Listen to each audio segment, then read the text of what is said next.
The sun was blazing down on the movie set in Los Angeles, making the air shimmer with heat. It was a typical Tuesday afternoon for a big Hollywood production, but for the crew, it was another long day of heavy lifting and hard work. Cameras were rolling, and the sound of explosions echoed through the streets, but all eyes were on the main star. Keanu Reeves was in the middle of filming a difficult action scene. He was running, jumping, and dodging fake bullets with an intensity that everyone admired. Even though he was one of the biggest movie stars in the world, he didn't act like it. He ate lunch with the crew, carried his own water bottles, and always said thank you. But on this specific day, Keanu's mind was only partly on the movie. Between takes, while the lighting crew was adjusting the reflectors, he found himself looking around the set. He wasn't looking at the cameras or the expensive props. He was looking at the people. He noticed the sweat on their brows and the tired looks in their eyes. He had a lot of respect for these people. He knew that without the crew, the movie wouldn't exist. His eyes stopped on one woman in particular. Let's call her Beth. She was part of the set decoration team. She wasn't an actor, and she wasn't a boss. She was the kind of person who worked in the background, making sure the books on the shelves looked right and that the furniture was placed exactly where the director wanted it. Keanu had known Beth for a few years. She had worked on several of his previous films.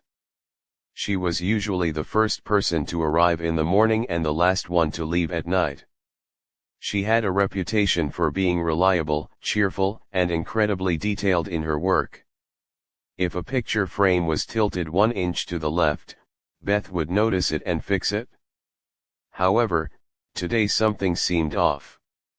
Keanu watched her from behind his monitor. She was moving slowly, almost as if she was walking through deep water. Usually, she moved with energy, hurrying to get things done before the director yelled action. But now, she looked like she was in a daze. She picked up a heavy vase and stumbled slightly, nearly dropping it before catching it against her chest. She looked around quickly, hoping no one saw her mistake. Keanu saw it. He frowned slightly. He took a sip from his water bottle but kept his eyes on her. He thought it might just be a bad day. Everyone has bad days. Everyone gets tired. But as the afternoon went on, he noticed more things that worried him. During a break, when the rest of the crew were joking around and eating sandwiches, Beth sat alone on a crate in the far corner of the soundstage. She wasn't eating. She was just staring at the floor, her hands clasped tightly together. Her clothes, which were usually clean and neat, looked a bit wrinkled. Her hair, normally tied back in a tidy ponytail, was straggly and loose. Keanu felt a knot form in his stomach. He was a human being first and a movie star second, and he had a good feeling about people. He could tell when someone was just tired from a late night and when something deeper was wrong. This felt deeper. He remembered seeing her a few days ago, looking similarly exhausted. He remembered thinking she might be getting sick. But seeing her today, looking so frail and sad, he realized this wasn't just a cold or the flu. The director called for everyone to get back in their places. The scene they were about to film was complicated.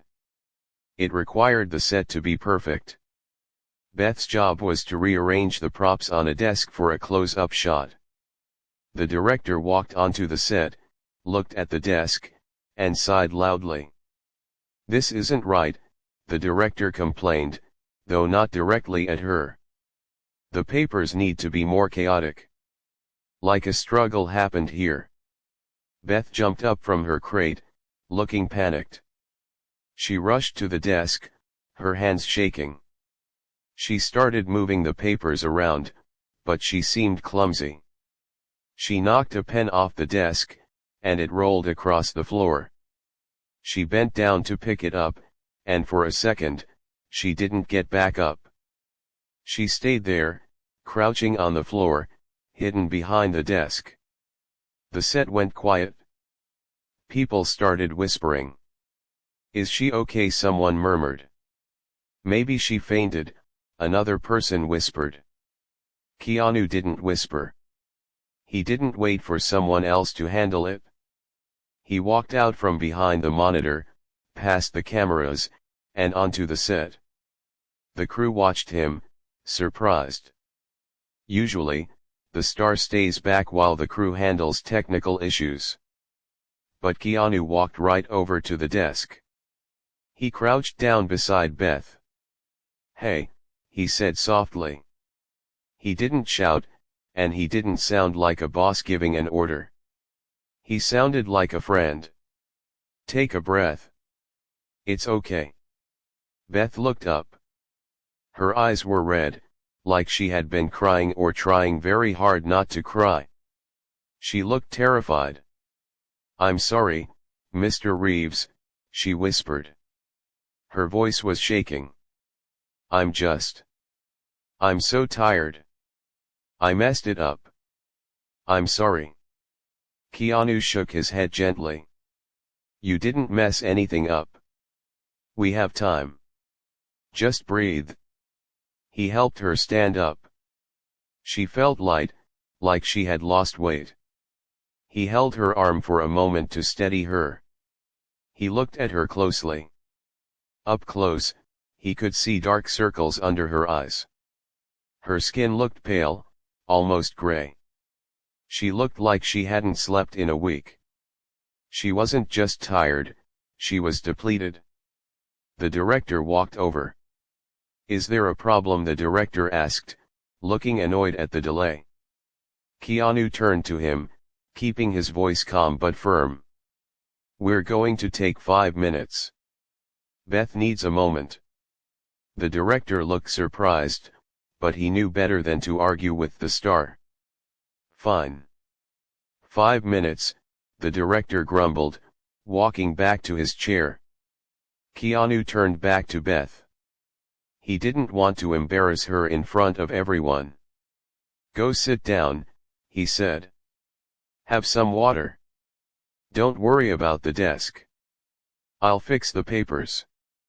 Beth looked at him with wide eyes. "You can't do that, it's my job." "I can handle moving some paper around," Keanu said with a small smile. "Go. Please." She nodded slowly, looking relieved but also ashamed. She walked away, heading toward the water cooler, keeping her head down. Keanu watched her go. He didn't go back to his mark right away. He knelt by the desk and randomly scattered the papers, exactly how the director wanted them. But his mind was racing. He went back to his chair, but he couldn't focus on the script. He kept thinking about Beth. He thought about the way her hands shook. He thought about the fear in her eyes when she made a mistake. It wasn't the fear of getting fired, it was the fear of falling apart completely. After the scene was finally finished, the crew began to pack up for the day. It was late, and the sun was going down. Most people were eager to get home. Keanu stayed behind. He sat in his chair for a long time, watching the crew dismantle the set. He saw Beth gathering her bag. She was moving slowly again. She didn't say goodbye to anyone. She just put on her jacket and started walking toward the exit. Keanu waved over his personal assistant. He was a young guy named Dave who helped Keanu manage his schedule. Dave came running over, holding a clipboard. "Hey, Dave," Keanu said quietly. "I need you to do something for me, and I need it to be very quiet." "Sure, anything," Dave said. "You see that woman, the set decorator, in the gray jacket?" Keanu pointed to Beth, who was just pushing through the heavy doors to leave the sound stage. Dave nodded. "Yeah, that's Beth. She's great. Why? She's not okay, Keanu said, his voice serious. I've been watching her for days. She looks terrible. She looks like she's not eating or sleeping. And today, she almost collapsed on set. Dave looked concerned. Do you think she's sick? Should we send her to a doctor? I don't know, Keanu said. But I'm worried. It feels like something is going on outside of work. Something bad.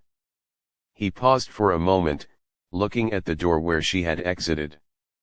I need to know she gets home safe. But more than that, I need to know where she goes. I have a feeling she isn't going home, or at least, not to a good home. Dave looked a bit confused. What do you mean? Tomorrow, don't tell anyone I asked, Keanu instructed. But after work, I want you to follow her. Just for a little while. Just to see where she goes. Don't approach her. Don't let her see you. I just need to know what's happening. If she's in trouble, I want to help. But I can't help if I don't know what the problem is.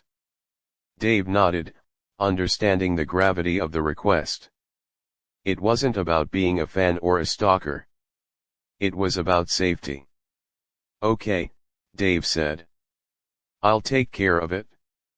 I'll be careful. Thanks, Dave, Keanu said, standing up and grabbing his own bag. And Dave, if you find out something, if it's bad, come to me first. Don't go to the studio bosses. They'll just fire her or make a big scene. I want to handle this personally. You got it, Dave promised. Keanu walked to his car, but the feeling of unease didn't go away. He got into his driver's seat and sat there for a moment with the engine off. He thought about how easy it was for people to disappear in a city like Los Angeles. You could work next to someone every day for years and have no idea what their life looks like when the sun goes down. He thought about Beth, who had always been so strong and capable. To see her reduced to that shaky shadow of a person was heartbreaking. He realized that on a movie set, everyone has a role. The director directs, the actors act, and the crew builds the world. But sometimes, people forget that the crew are real people with real problems. They don't stop being parents, or children, or struggling humans just because they are on a movie set. Keanu started his car and drove out of the studio lot. He drove past the security gate and into the busy LA traffic. Usually, he would listen to music to relax after a long day. Tonight, he drove in silence. He kept seeing Beth's face. He kept seeing the terror in her eyes when she dropped that pen. It wasn't just a mistake to her, it felt like a disaster. He thought about his own life. He had faced tragedy and loss. He knew how hard it was to keep going when the world felt like it was crumbling. He wondered what kind of weight Beth was carrying that made her look so broken. Was she sick? Was she in debt? Was she alone? The more he thought about it, the more he knew he couldn't just ignore it. He had to do something. Asking Dave to follow her felt a little strange, almost invasive, but he felt he had no choice. If he asked her directly, she would just put on a brave face and say everything was fine. People like Beth, people who take pride in their work, hate asking for help. They would rather suffer in silence than be a burden. As he waited at a red light, Keanu made a silent promise to himself. Whatever was going on with Beth, he was going to fix it.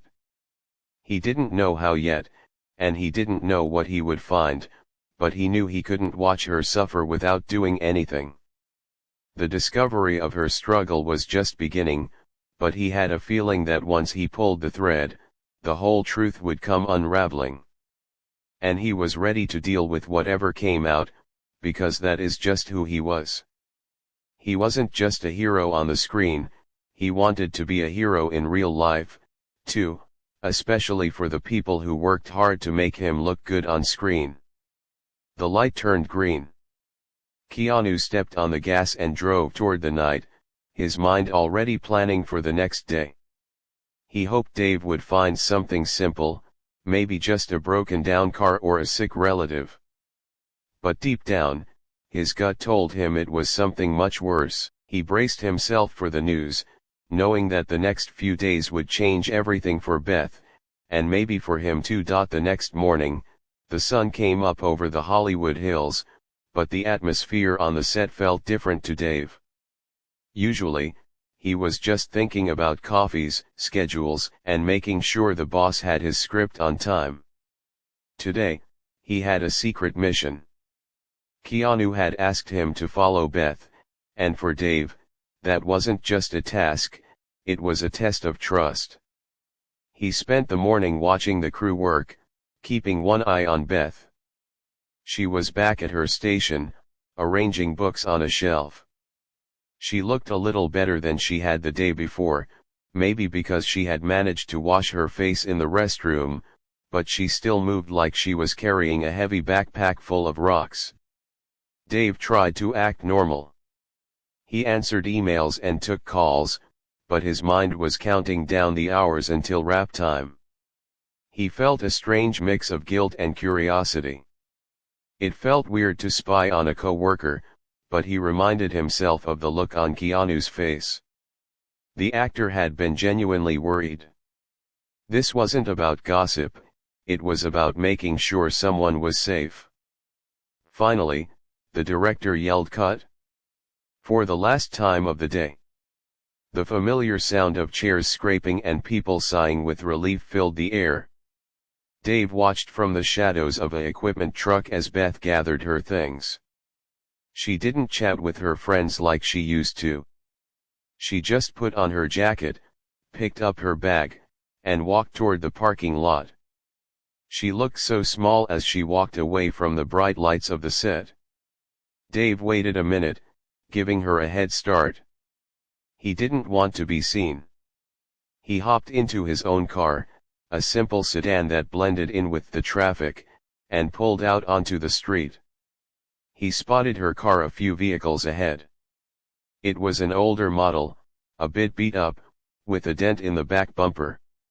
He kept his distance, staying far enough back that she wouldn't notice him in her rearview mirror. The drive started out normal enough. They drove deeper into the city, away from the fancy studios and the expensive mansions. The streets got a little rougher. The buildings were closer together, and the sidewalks were crowded with people. Dave assumed she was heading home to a small apartment in this area. He expected her to pull into a driveway or park on the street and go into a building. But she didn't. Instead, she drove past several apartment complexes. She drove past a laundromat and a few small grocery stores. She kept going. Dave began to feel a knot of tension in his own chest. Where was she going? It was getting dark. The street lights flickered on, casting long shadows on the road.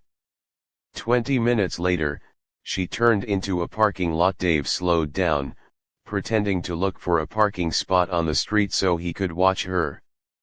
She pulled into the lot of a 24-hour diner. It was one of those places that looks like it hasn't been remodeled since the 1980s, with a flickering neon sign in the window. Dave watched, confused. Was she meeting someone? Was she picking up dinner? Beth parked her car and turned off the engine. But she didn't get out. She just sat there. Dave waited, his engine idling quietly. 5 minutes passed. Then 10. Finally, the driver's door opened, and Beth stepped out. She didn't go into the diner, though. She opened the back door of her car and leaned in. When she came out, she was holding a pillow and a small, worn-out blanket.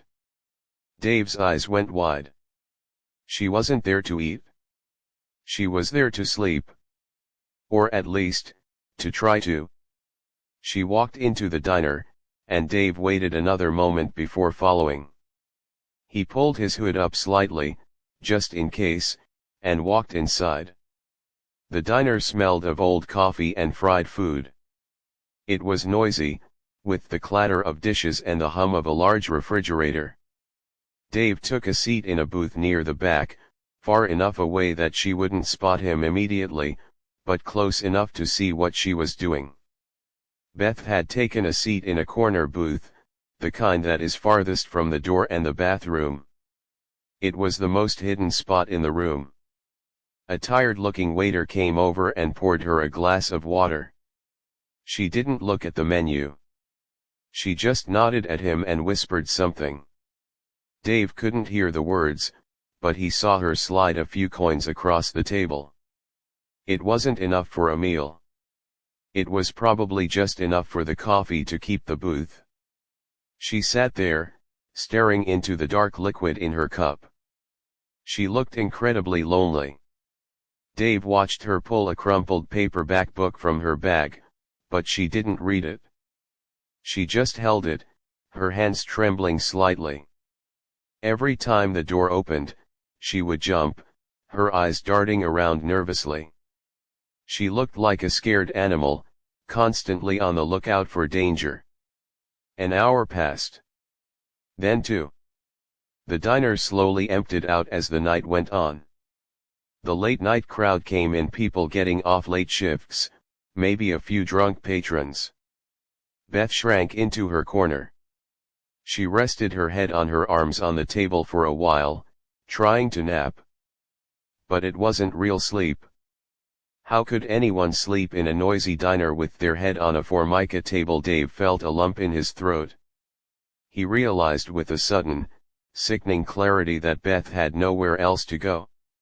Her car was her bedroom, and this diner was her living room. He thought about her working all day on the movie set, making sure the pillows looked perfect for the cameras, while her own pillow was a lumpy mess in her back seat. It was heartbreaking. Around midnight, Beth seemed to give up on trying to rest in the booth. She gathered her things and walked back out to her car. Dave followed silently. He watched as she got into the driver's seat and reclined the seat as far back as it would go. She covered herself with the small blanket and closed her eyes. Dave got back into his own car. He sat there for a long time, just watching her car. He wanted to knock on the window and ask her what was wrong. He wanted to tell her that Keanu was asking about her. But he remembered his orders: don't approach her. Just watch. He didn't sleep well that night. He went home, but he couldn't get the image of her counting out coins for coffee out of his head. He wondered how long this had been going on.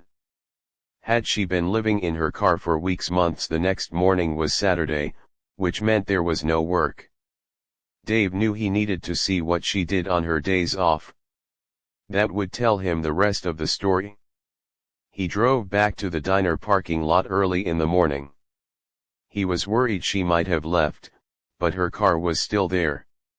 She was sitting in the front seat, looking at herself in the rearview mirror, trying to fix her hair. It looked like she was trying to get ready for the day, maybe for another job or just to survive. Eventually, she started the car and drove out. Dave followed again. This time, she drove to a laundromat in a different part of town. It wasn't a nice, bright place. It was gritty, with bars on the windows. She went inside with a small mesh bag of clothes. Dave parked across the street and watched through the glass windows. She didn't have many clothes. Just a few items. She put them in a single washer. While she waited, she didn't sit. She paced back and forth, looking at her phone. Dave could see her face even from across the street. She looked stressed. She was probably making calls, trying to figure things out, or maybe just checking her bank balance and dreading what she saw. After the clothes were done, she folded them neatly. She didn't dry them, probably to save the few dollars the machine would cost. She put the damp clothes into her bag and walked back out. She didn't go back to her car to drive to a nice house. Instead, she walked. Dave got out of his car and followed her on foot, keeping a safe distance. She walked 2 blocks down to a public park. It wasn't a nice park where people played frisbee or walked dogs. It was a patch of grass with a few tired benches and some trash cans. She sat on a bench, hidden partially by a large bush. She took out an apple and a small sandwich wrapped in plastic from her bag. That was her lunch. She sat there for hours. She watched people walk by. Sometimes she closed her eyes and soaked up the sun, trying to get warm. Dave sat on a bench far away, pretending to look at his phone, but he was watching her the whole time. He saw the way she flinched when a police car drove by. He saw the way she looked at the families playing in the distance, a look of deep sadness on her face. This was her life. When she wasn't working on the glamorous movie set, pretending to have a normal life, she was wandering the streets, washing her clothes at a dirty laundromat, and eating lunch on a park bench. She had no safe place. No kitchen to cook in. No bed to sleep in. As the sun started to go down, Dave knew he had seen enough. He had the answer to Keanu's question, and it was worse than either of them had imagined. He walked back to his car, his heart heavy. He felt a mix of anger and sadness. How could this happen to someone who worked so hard, someone who was so good at her job? He drove straight to Keanu's house. It was a quiet drive, but his mind was loud. He was rehearsing what he would say. He didn't want to just give a dry report. He wanted Keanu to understand the reality of it. He wanted him to see the coins on the table and the damp clothes in the mesh bag. When he arrived, Keanu was waiting for him in the living room. He was dressed simply in jeans and a t-shirt. He looked up as Dave walked in, searching his face for clues. "Did you find her?" Keanu asked immediately. He stood up, sensing the seriousness in Dave's posture. Dave took a deep breath. "I did," Dave said softly. "And boss, it's bad. It's really bad." Keanu didn't say anything. He just nodded for Dave to continue.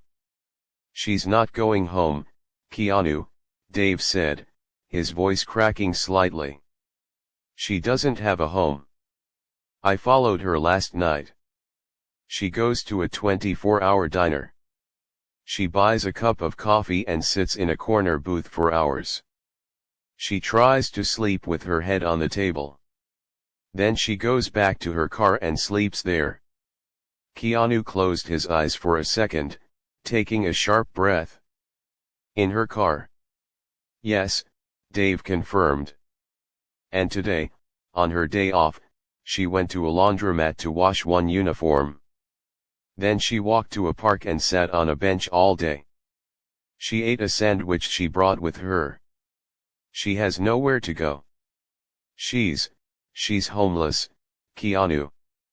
She's been sleeping in her car and hiding in diners." The room was silent. The weight of the words hung in the air. Keanu walked over to the window and looked out at the garden. He didn't speak for a long time. Dave stood there, waiting, giving him space to process it.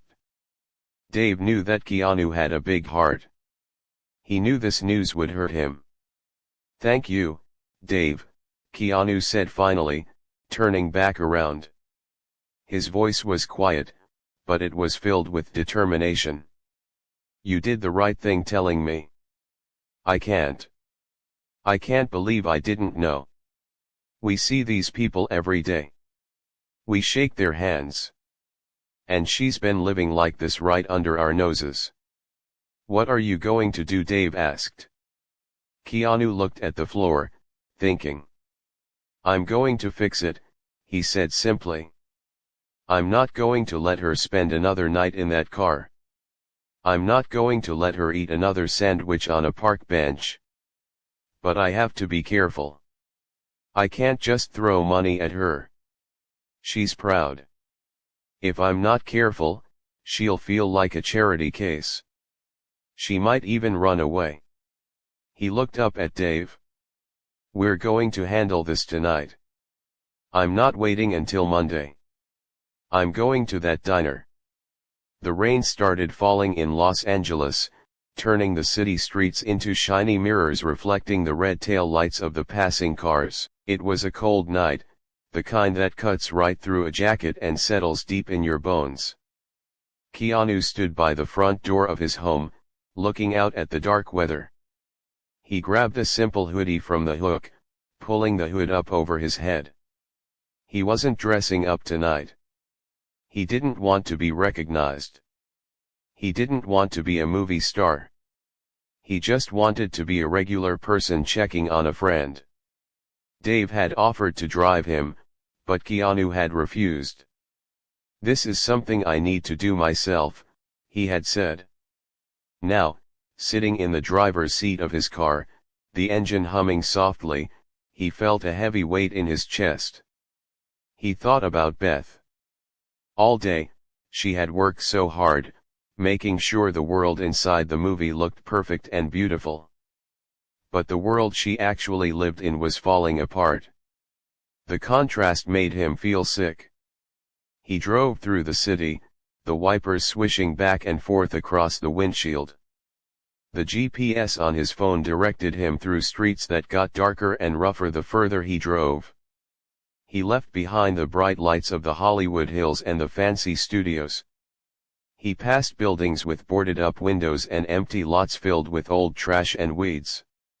It was a side of LA that tourists never saw, the side where people struggle just to survive.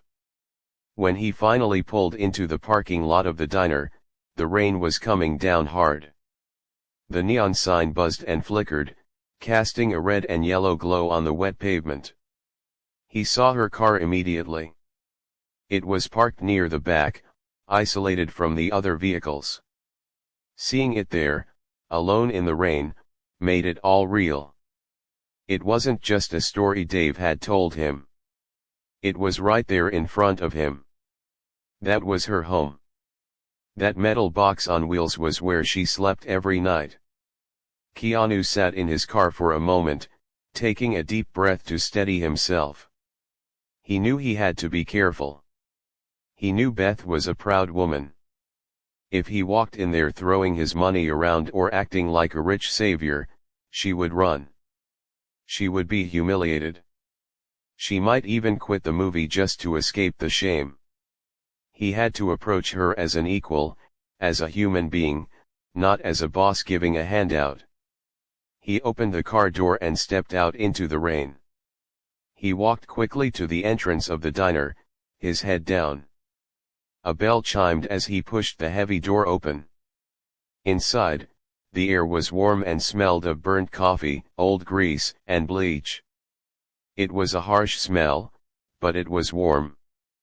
The place was mostly empty, except for a few tired truckers in a corner booth and a man sleeping with his head on his arms at the counter. Keanu scanned the room, ignoring the glances from the waitress. There, in the farthest, darkest corner, was Beth. She was sitting in a booth, huddled over a cup of coffee that looked like it had been sitting there for hours.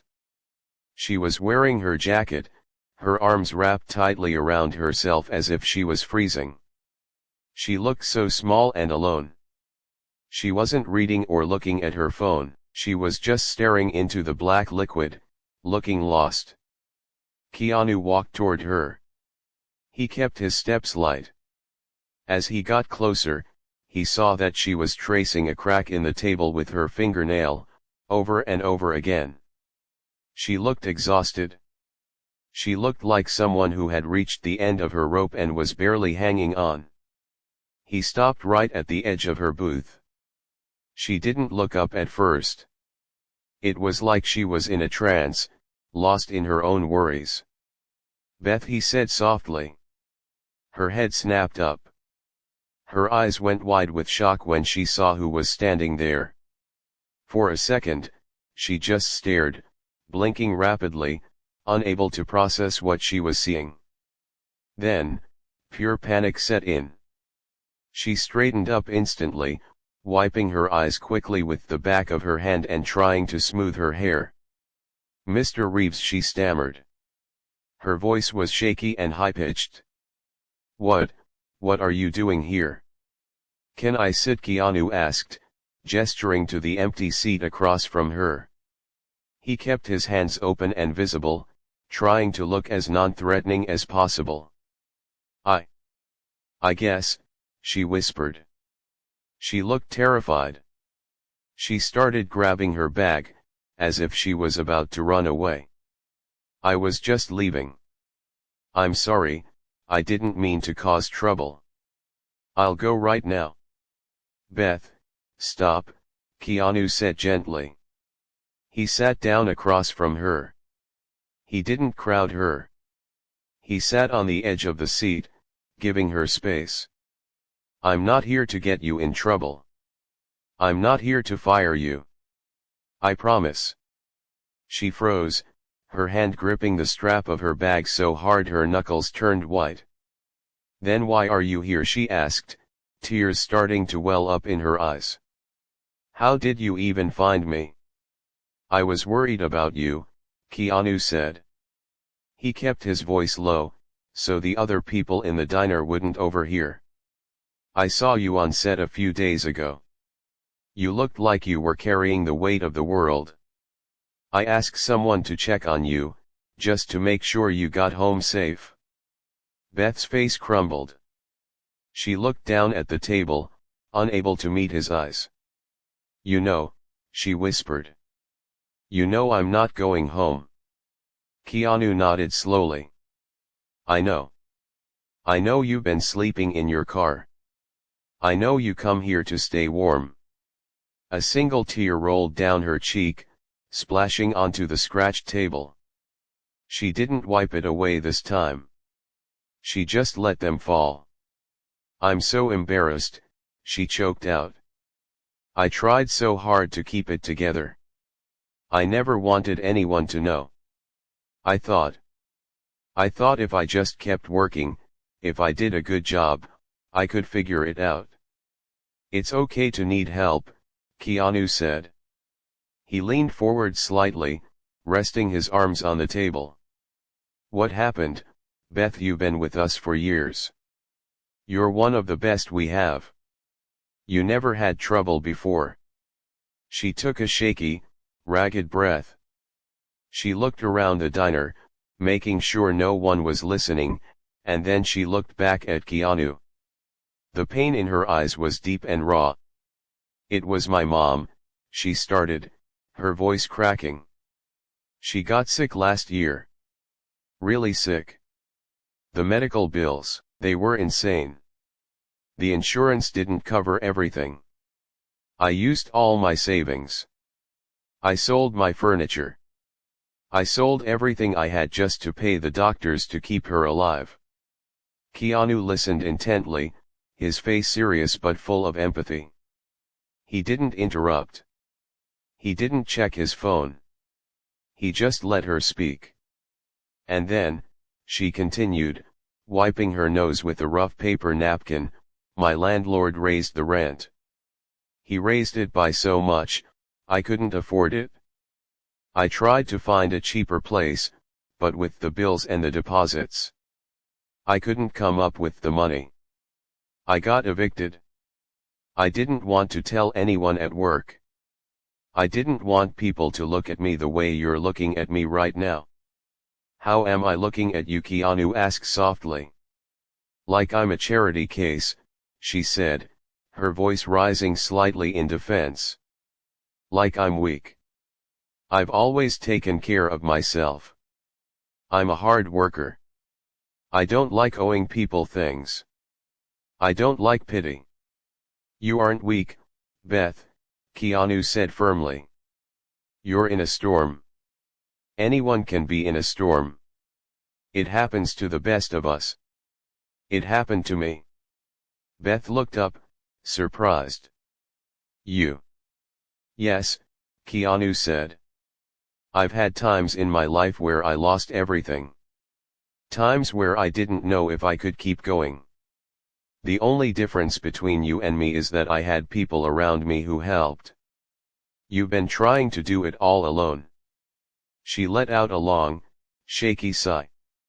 It was the first time she had relaxed her shoulders since he sat down. I'm just so tired, Mr. Reeves. I'm tired of being cold. I'm tired of washing my clothes in a gas station sink and trying to find a place to use the bathroom that's clean. I love my job, but I don't know how much longer I can do this. Keanu looked at her cup of cold coffee. He looked at her thin jacket. He felt a surge of anger at the unfairness of the world, but he kept his voice calm and steady. You aren't doing it alone anymore. Not tonight. What do you mean? She asked, eyeing him suspiciously. I mean you aren't sleeping in that car tonight, Keanu said. He started to stand up. Grab your things. Beth looked at him, confused and scared. Where are we going? There's a hotel nearby, Keanu said. A nice one. Clean. Safe. You're going to get a hot meal. You're going to take a shower in a real bathroom. And you're going to sleep in a real bed with real sheets. And tomorrow, we can talk about the rest. But tonight, you're done with the car. I don't have any money for a hotel, she stammered, her pride fighting hard against her desperation. I can't let you pay for me. I couldn't. I didn't ask you for money, Keanu said gently. He held out his hand to her. Consider it a work expense. Consider it a favor from a friend. Just come with me, Beth. Please. She looked at his hand. It was a simple gesture, but it meant everything. She looked around the grimy diner one last time, listening to the rain pound against the glass. She thought about the cold night outside and her cramped, damp backseat. She realized she couldn't fight anymore. She needed help. Slowly, she reached out and took his hand. Her hand was freezing cold, and her grip was weak. Keanu squeezed her hand firmly, pulling her up gently. He didn't let go right away. Okay, she whispered. Keanu helped her with her bag.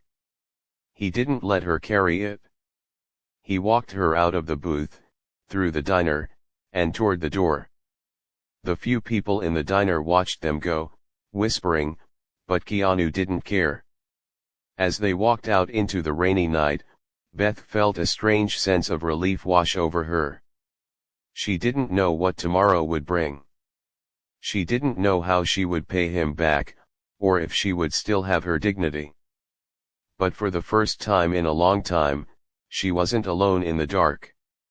Keanu opened the passenger door of his car for her, shielding her from the rain with his own body. She got in, the smell of leather and warmth enveloping her. As Keanu walked around to the driver's side, she knew her life was about to change. The secret was out, and for once, that wasn't a bad thing. The drive to the hotel was quiet, but it wasn't an awkward silence.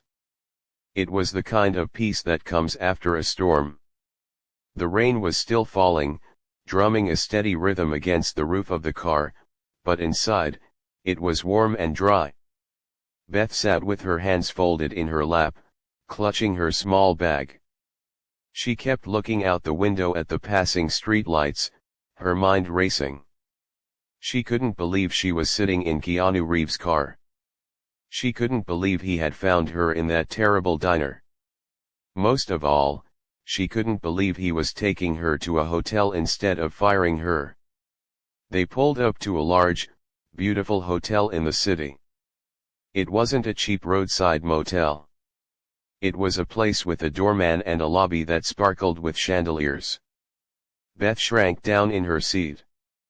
"I can't go in there," she whispered, panic rising in her throat. "Look at me.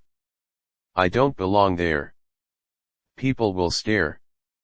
Keanu put the car in park and turned to look at her. "Beth, look at me."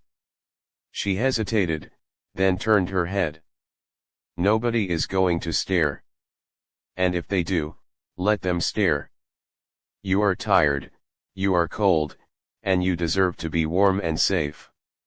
I promise you, you belong there just as much as anyone else." He got out of the car before she could argue. He walked around to her side and opened the door. He didn't just leave her there, he waited for her to get out. He walked her to the entrance, shielding her with his umbrella. The doorman nodded respectfully at Keanu and held the door open. Inside the lobby, the air smelled like vanilla and expensive flowers. The floor was polished marble that looked like a mirror. Beth felt incredibly out of place in her wrinkled clothes and old shoes. She walked close to Keanu, trying to hide behind his tall frame. Keanu walked up to the reception desk with a confidence that put everyone at ease. He didn't ask for a room. He simply told the clerk his name and that he needed a suite for his friend. The clerk recognized him immediately, of course, but Keanu didn't make a big scene. He just signed the paperwork, took the key cards, and turned back to Beth. "All set," he said, holding out a key card. They took the elevator up to a high floor. When the door slid open, the hallway was carpeted thick and soft. It was so quiet. When Keanu opened the door to the room, Beth gasped. It was huge. There was a big living room area with a soft couch, a desk, and a giant window looking out over the city lights. Through a door on the side, she could see a massive bed covered in white fluffy pillows. "Go ahead," Keanu said, gently nudging her inside. "Check it out." Beth walked in slowly, taking tiny steps, as if she was afraid she might dirty the floor. She ran her hand over the back of the velvet couch. "This is bigger than my old apartment," she whispered. "It's beautiful." Keanu placed her bag on a stand. "The bathroom is through there. There are soft robes, and the shower has hot water that never runs out. Use whatever you want." Beth suddenly realized how grimy she felt. She had been sweating on the set, then sleeping in her car, then sitting in the diner. She felt the weight of the dirt on her skin. Keanu seemed to sense it. "Why don't you take a long, hot shower?" he suggested. "Take your time. I'll order us some food." "I don't have any money to pay for room service," Beth said quickly, her hands flying up to stop him. "I'm paying, Beth," Keanu said with a small, kind smile.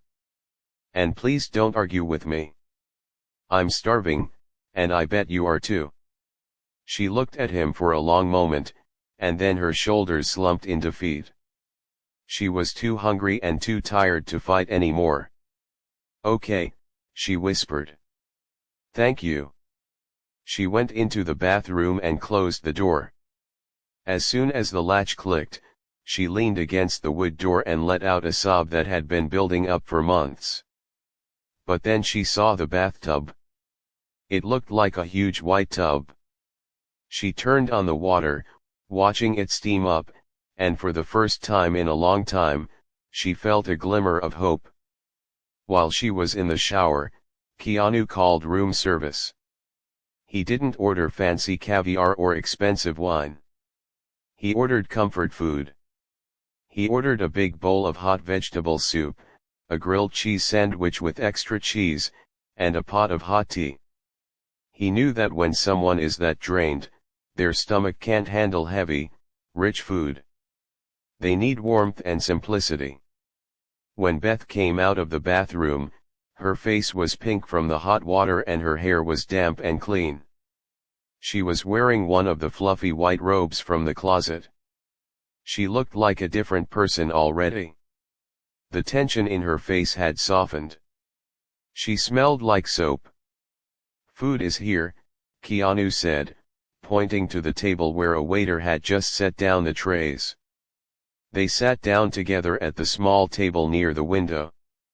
Beth picked up the spoon and took a sip of the soup. Her eyes closed. "Oh my God," she murmured. "This tastes like heaven." They ate in a comfortable silence for a while. Keanu told her a few funny stories about things that had happened on set, trying to keep her mind off her problems. For a little while, she wasn't a homeless woman, she was just Beth, having dinner with a friend. But eventually, the reality of the situation came back. Beth put down her spoon and looked at him. "I can't stay here, Mr. Reeves. I mean, tonight is amazing. Truly. But I can't afford this place. And I can't go back to my car, but I don't know where else to go." Keanu wiped his mouth with a napkin and leaned forward. "Tonight, you are staying here. That is not up for negotiation.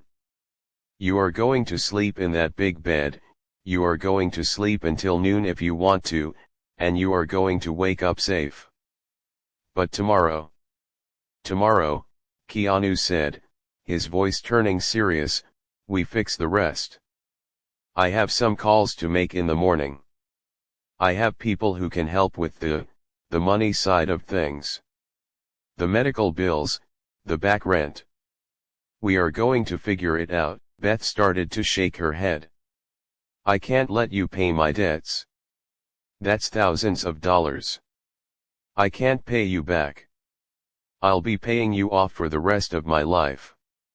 "I don't want you to pay me back," Keanu said firmly. "I don't do things to get a return on my investment, Beth. I do things because they are the right things to do. You are part of my team. You have helped make my movies look good for years. Now, let me help you." He stood up. "I'm going to go now so you can get some rest. I'll be back in the morning. We will have breakfast, and we will make a plan." Beth stood up too. She looked at him, her eyes swimming with tears again. "I don't know how to thank you," she whispered. "You don't have to thank me," Keanu said. He walked to the door. "Just sleep. That's all I ask." He left the room, closing the door gently behind him. Beth stood in the middle of the luxury suite, listening to the silence. She walked over to the bed and sat down on the edge.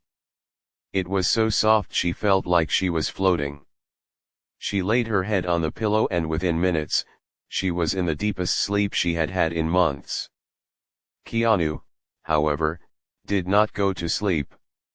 He drove home, but his mind was wide awake. He knew that one night in a hotel wasn't a cure. It was just a band-aid. The problems would still be there in the morning. The hospital bills would still be in the mail. Her car would still be broken down. She needed a home. She needed security. He walked into his own house and went straight to his office. He didn't bother turning on the big lights. He just sat at his desk in the dim glow of a lamp and picked up the phone. He dialed a number. It was late, but he knew the person on the other end would answer. It was his lawyer, a man who had handled his affairs for a long time. "We need to move fast," Keanu said as soon as the line picked up. He didn't say hello. He didn't ask how the night was going. "I have a crew member in crisis. I need you to call the accountant first thing in the morning. Actually, email them now." He spent the next hour making lists and giving instructions. He wasn't just guessing at what she needed, he was attacking the problem from every angle. He told the lawyer to find out exactly how much she owed the hospital and to pay it off immediately. He didn't want her getting another bill in the mail. Then, he tackled the housing issue. He didn't want to just give her cash, cash disappears too fast. He wanted stability. I want you to find a rental property, he told the lawyer. Something near the studio. A one-bedroom, clean, safe building. I don't care about the price. Sign a 1-year lease. Pay it all up front. He paused, thinking about her pride. And listen, I don't want her to know I'm doing all this right now. We'll tell her tomorrow, but I want the papers ready. I want her to walk into a place that is hers. No moving trucks, no hassle. Just a key. He hung up the phone and looked out the window at the dark sky. He thought about his sister. He thought about the times in his own life when he had struggled. He knew that money could fix the problems, but it couldn't fix the fear. It couldn't erase the memory of sleeping in a car. That would take time. But at least he could remove the stress. He could take the heavy backpack off her shoulders so she could stand up straight again. The next morning, Keanu woke up early. He didn't go to the set. He didn't go to the gym. He went straight back to the hotel. He stopped at a coffee shop on the way and bought 2 large coffees and some pastries. When he got to Beth's room, he knocked softly. It took a moment, but she opened the door. She was still in the robe, but she looked better. Her eyes were clear. "Good morning," Keanu said, holding up the coffee. "I brought fuel." She let him in, smiling shyly. "I slept for 12 hours, she admitted. "I didn't think I was that tired." "You were exhausted," Keanu said. They sat down at the table again. "Beth, I know you're worried about today. But I made some calls while you were sleeping." Beth froze, her coffee cup halfway to her lips. "What kind of calls?" "The kind that fixes things," Keanu said. He reached into his jacket pocket and pulled out an envelope. He slid it across the table to her. "First, the medical bills.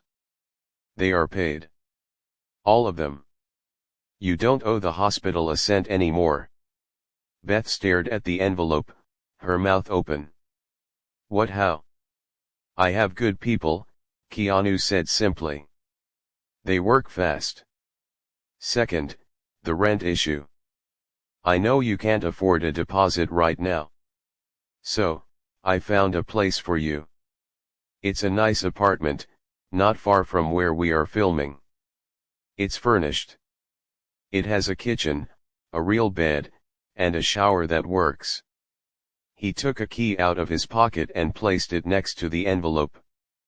"The rent is paid for a full year. You don't have to worry about it for 12 months.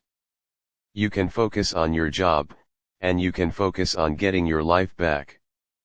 Beth looked at the key. Then she looked at Keanu. Then she looked back at the key. It was shiny and silver. It represented everything she had lost and everything she had dreamed of getting back. I can't take this," she stammered, pushing the key back toward him. "A year, that's too much. I can't accept that." "You have to," Keanu said, pushing the key back. He didn't push it hard, but he was firm. "Beth, you can't work on my movie if you're living in a car. It's a safety issue. It's a quality of life issue. Consider this a very large signing bonus. Or a grant. Whatever you need to call it to feel okay about it. But you are taking that key." Tears were streaming down her face now, fast and hot. She didn't wipe them away.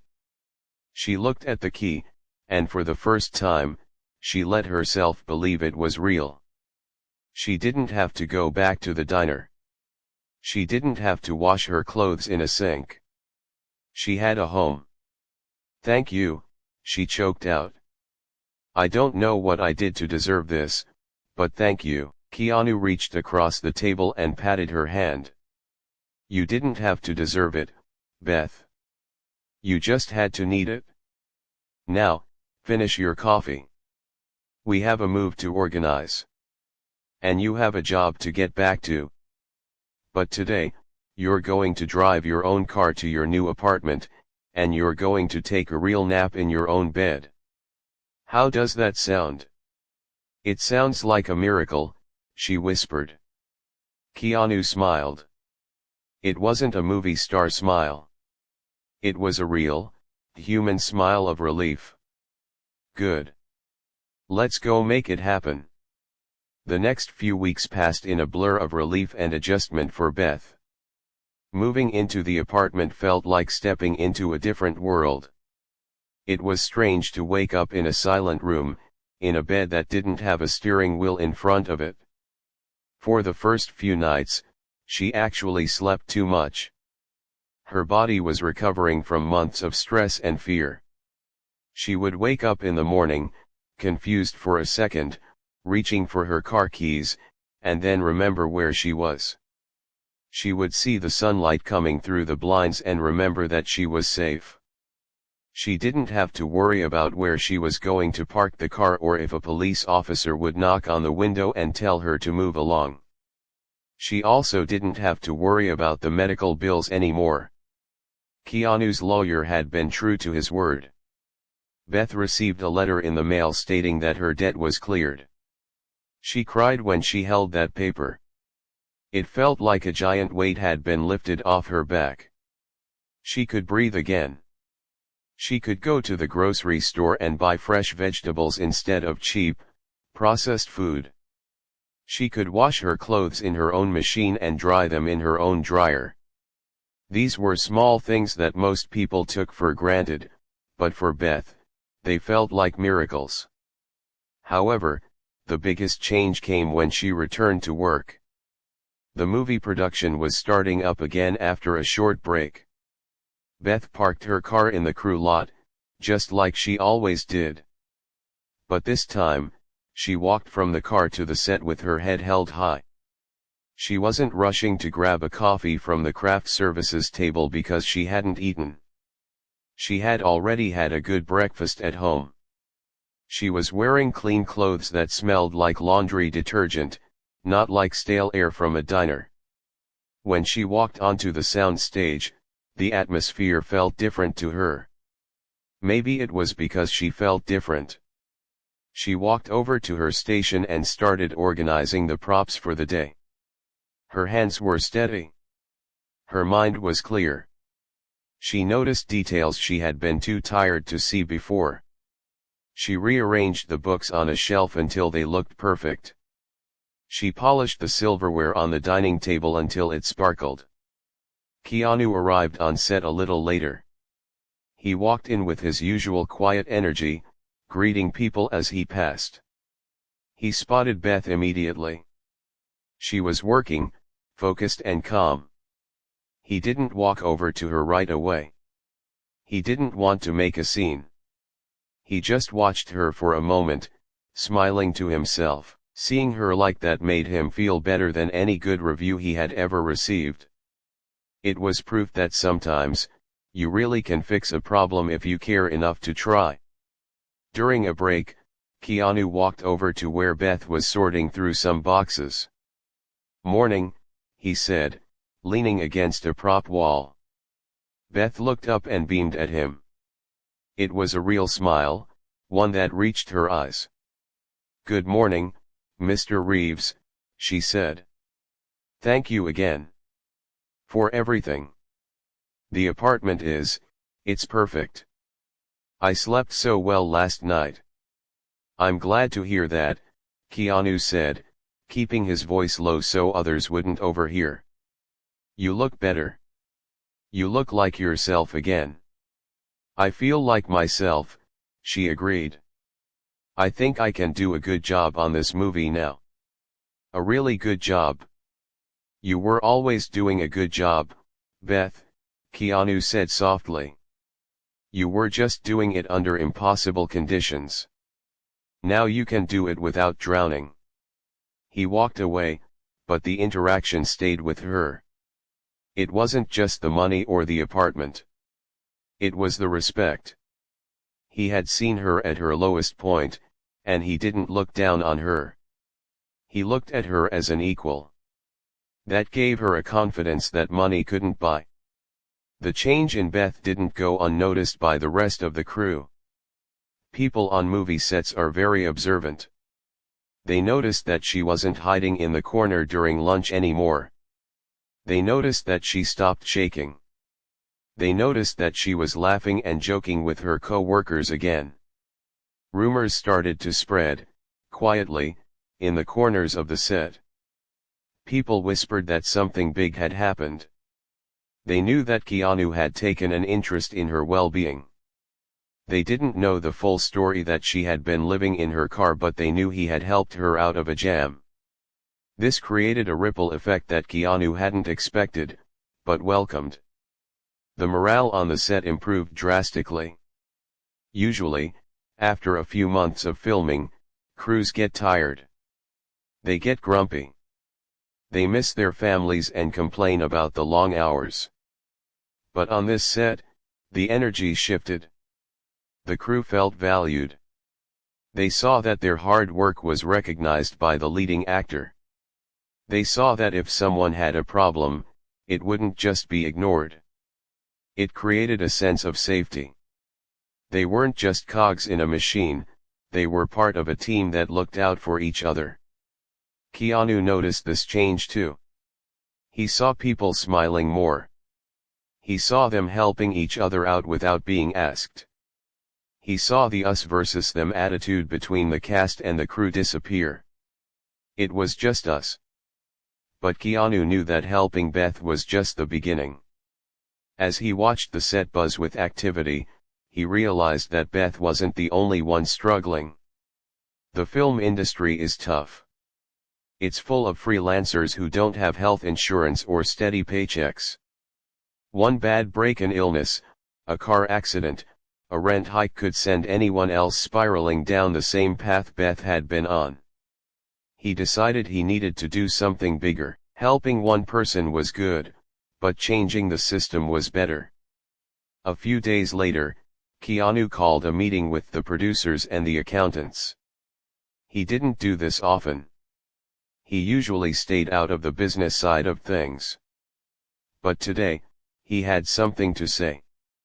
They sat in a conference room, looking at spreadsheets on a large screen. Keanu stood at the head of the table. He didn't have a presentation. He didn't have charts. He just had his own experience. We need to talk about the crew, Keanu started. We pay them a fair wage for the work they do. But what happens when the work stops? What happens when life happens? The producers looked at each other, unsure where he was going. I helped a crew member recently, Keanu continued. She was in a bad spot. She was homeless, working on our movie while living in her car because of medical bills and bad luck. She was too proud to ask for help. If I hadn't noticed, she would still be out there. The room went silent. The producers hadn't known the extent of it. We can't rely on luck, Keanu said. I want to start a fund. A hardship fund for the crew. I'll put the money in to start it. If a crew member has an emergency, if they can't pay rent, or they have a medical bill, or their car breaks down and they can't get to work, they can come to this fund for help. No questions asked. No judgment. He paused, looking around the room. And I want us to look at the base pay rates for the lowest paid jobs. If we can shave a little off the marketing budget, or if I take a little less upfront, we can raise their salaries. Nobody who works this hard should be worrying about how to feed their family. The producers hesitated at first. It wasn't standard procedure. It cost money. But they looked at Keanu. They saw how serious he was. And they knew that he was the reason the movie was being made in the first place. If this was important to him, they had to listen. By the end of the meeting, the plan was in motion. It was called the Crew Assistance Fund. It wasn't just a fancy name on paper. It was real money set aside to help people. Keanu also made sure that the information was discreet. He didn't want people to feel embarrassed. He wanted them to feel supported. As the months went by, the movie finished filming. The final day was always emotional. There are goodbyes, hugs, and tears. But on this day, there was a special feeling in the air. Keanu stood up in front of the entire cast and crew to give a speech. He thanked everyone for their hard work. He thanked them for the long nights and the creative energy. Then, he surprised them. "I also want to announce," Keanu said, his voice booming slightly over the microphone, "that we have established a new support system for this crew and for future productions. We are taking care of our own. You guys are the heart of this movie. Thank you for teaching me that." The crew erupted into applause. It wasn't just polite clapping, it was loud, cheering, genuine appreciation. Beth stood in the back, clapping so hard her hands stung. She looked at Keanu, standing there in his simple jacket, humbled by the noise. She knew that this change, this policy that would help hundreds of people in the future, started because he decided to follow her to a diner one night. After the speech, people packed up their things for the last time. Beth was wrapping up her tools. She felt a tap on her shoulder. It was Keanu. "Hey," he said. "Hey," she smiled. That was quite a speech. "I meant it," Keanu said. "How are you doing? You ready for the next job?" "Actually," Beth said, looking a little shy. "The production manager offered me a job on the next film. The one shooting in Vancouver. And because of the new housing assistance, I can actually afford to go. I don't have to worry about finding a place to live." Keanu's face lit up. "That's fantastic, Beth. That is really great news. I also wanted to say," she said, stepping a little closer, "that I'm going to start donating a small part of my paycheck to that fund you started.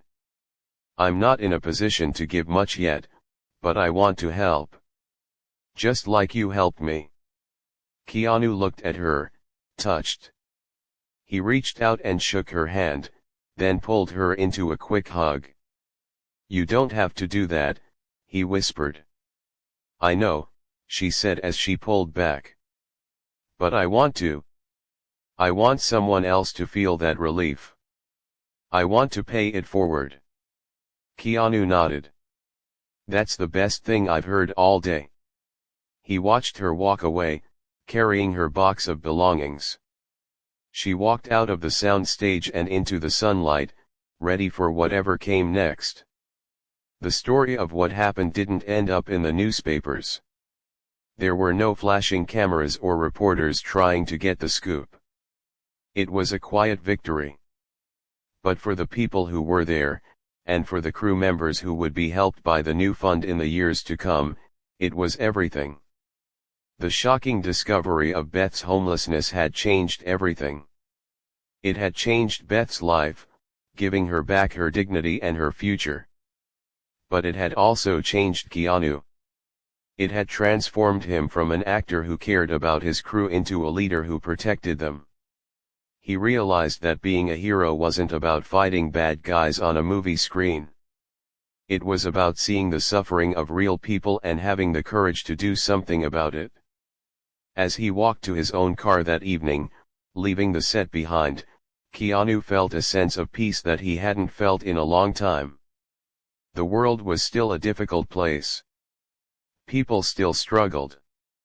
But he knew that kindness was real, and that one act of caring could start a chain reaction that could change lives, just like a pebble thrown into a pond creates ripples that go on forever. He got into his car, started the engine, and drove off into the traffic, ready for the next day, and ready to help whoever needed it next.